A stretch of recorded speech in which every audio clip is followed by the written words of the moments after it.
এই যে বন্ধুরা, সামনে কারা যাচ্ছে বলো তো? দাদুর দুই নাতবউ টুম্পা আর পিয়া একটা ব্যাগ নিয়ে দুজন দু হাতে ধরে কি সুন্দর করে হাঁটছে। আজকে ওদের প্ল্যান একদম ফিক্সড। আগে মুদিখানা বাজার, আর সেটা হয়ে গেছে। এবার দুজন একসাথে যাচ্ছে গাইঘাটা থানার মোড়ের দিকে একটু সবজি বাজার করবে বলে। আর মজার ব্যাপার কি জানো, মুদিখানা দোকান আর সবজি বাজারটা পাশাপাশি হওয়ার কারণে আলাদা আলাদা ব্যাগ না নিয়ে একটাই ব্যাগ দুজন মিলে ধরে হাঁটছে, যেন একদম পারফেক্ট টিম ওয়ার্ক। টুম্পা আর পিয়াকে এভাবে একসাথে দেখে সত্যি মনটা ভালো হয়ে যায়। এই ছোট ছোট মুহূর্তগুলোই তো আমাদের পরিবারের আসল আনন্দ। এই যে প্রিয় বন্ধুরা, দাদুর দুই নাতবউ টুম্পা আর পিয়া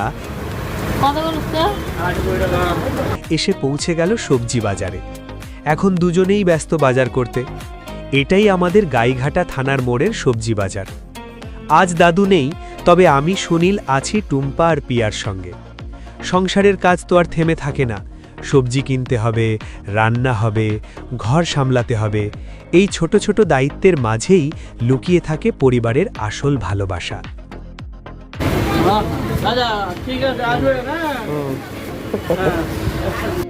বাজার করতে করতে কখনো হাসি মজা, আবার কখনো একটু তর্কও হয়। এটা নেব, ওটা বাদ দাও, দাম বেশি। কিন্তু এসবই তো সংসারের রং।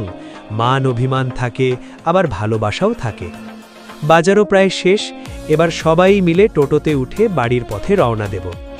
এইভাবেই আমাদের ছোট্ট সংসারের দিন কাটে। ভালো মন্দ, হাসি কান্না সব মিলিয়েই পরিবার।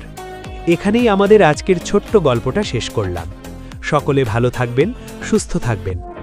আমাদের গল্প আর ভিডিওটা যদি ভালো লেগে থাকে তাহলে একটা লাইক দিয়ে পাশে থাকবেন, আর আপনার মূল্যবান মতামতটি কমেন্ট করে জানিয়ে যাবেন।